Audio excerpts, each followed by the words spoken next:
Hey guys, Movie Guy 808 back with you again, along with my sidekick Lucy, bringing you some movies that you just need to see. If you haven't seen these movies, you need to go out and rent them. A lot of these I think are, in my opinion, are good enough to buy, but you just need to see them any way you can. So without further ado, I'm going to get into some movies here. Right, Lucy? She couldn't care less.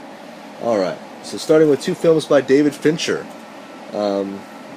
I'm sorry, this first one's by Christopher Nolan, I'm sorry. And that is The Prestige, with Hugh Jackman and... oh, there she goes. Hugh Jackman and Christian Bale. Really, really good film about two competing magicians and how they're kind of trying to steal each other's secrets, and you don't know how much of it is really just the craft and how much of it is illusion, and how they keep fooling each other and one-upping each other. Good performances by the cast. Great direction by Christopher Nolan. If you haven't seen The Prestige, do yourself a favor, go out and see it. Next one is by David Fincher, and that is Zodiac, with Jake Gyllenhaal, Mark Ruffalo, a few others, and about the serial killer Zodiac in San Francisco in the 70s and 80s. Just a really, really well done crime film. I mean, anyone who doesn't know about the case, this film is incredibly informative. Gives you lots of details as to the actual case and kind of why it was never solved, and just the mystery of it. And it's very, very interesting. A film I not only enjoyed for the filmmaking aspects, you know, the lighting, the style, the pacing, the story, but the acting was great too. If you haven't seen Zodiac, go out and see it. Next film, a documentary. American, the Bill Hicks story, about a comedian named Bill Hicks during the 1980s, who would eventually go on to die at a very young age in the early 90s of cancer, I believe. And just kind of about his ascent to comedy fame in the 80s and how short-lived it was. He had severe problems with substance abuse, alcoholism, drug abuse, but overcame those and was kind of sober for the second part of his career before he died. And he's hilarious. He has some great stand-up comedy in this. But even more than that, the documentary filmmakers did a great job of kind of telling you the story of his life, what kind of person he was. Some great interviews with some fellow comics, stand-up comics from the 1980s about him. I had no idea that who Bill Hicks was or anything about him, and this film just made me hugely interested in getting my hands on all of his comedy. He seemed like an amazing person, and just a great perspective. Some really great monologues and stand up from him. Very interesting. If you haven't seen that, check out American, Bill Hicks story. Okay. Next, I believe this is I want to say a Hong Kong film. Johnny To. Yes, Hong Kong. That is Election.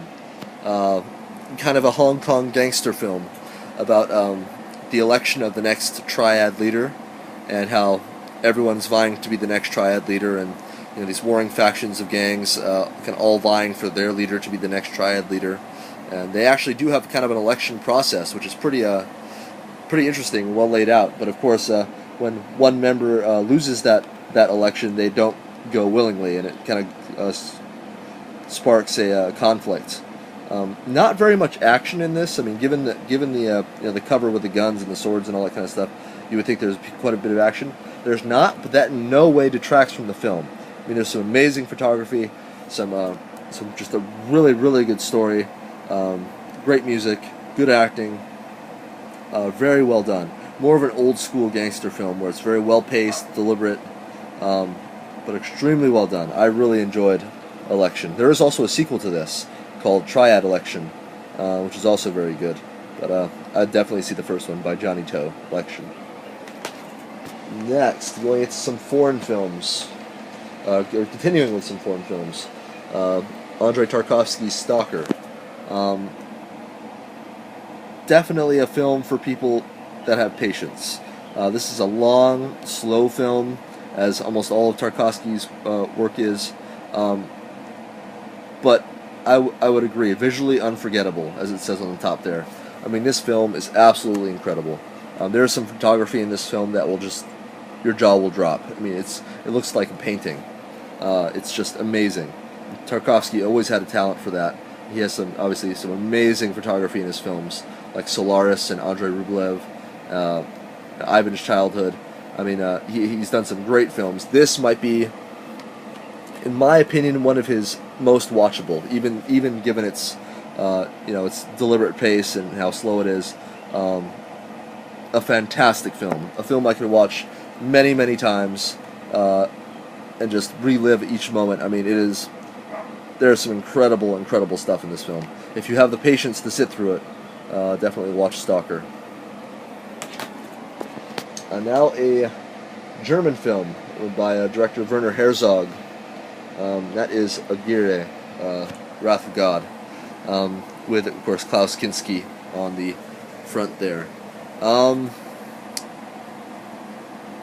This film makes you appreciate good filmmaking. The lengths to which Werner Herzog went to make this movie is absolutely incredible. I mean, he literally took his cast and crew to the middle of the jungle with very little resources and shot this film. And it shows. There are some amazing landscape shots in this film. Literally not a city or a village or anything for miles and miles and miles. And just an amazing performance by Klaus Kinski in this. I mean, his descent into insanity is so well captured by Klaus Kinski. And the end shot, which I won't give away, is incredible. One of my favorite foreign films ever. I mean, just the passion that was obviously put into it, and the magnitude of it, and amazing. Amazing. Aguirre, The Wrath of God. Okay, one that's a little more well-known, of course, here, and that is Scorsese's Taxi Driver. Don't need to spend a whole lot of time on this. Everybody knows about this. Having said that, whenever I watch this, I'm amazed with how nearly perfect this movie is. I mean, the tone, the music, the dialogue, the character development, everything. De Niro's performance. This is a near-perfect film. And I love it. It's a masterpiece. It really is. Anyone who has not seen Taxi Driver, please do. And lastly, this is a lot more obscure film. A lot of people probably haven't seen this or even heard of it. But I really enjoyed it, and I feel that people who are interested in the genre would too.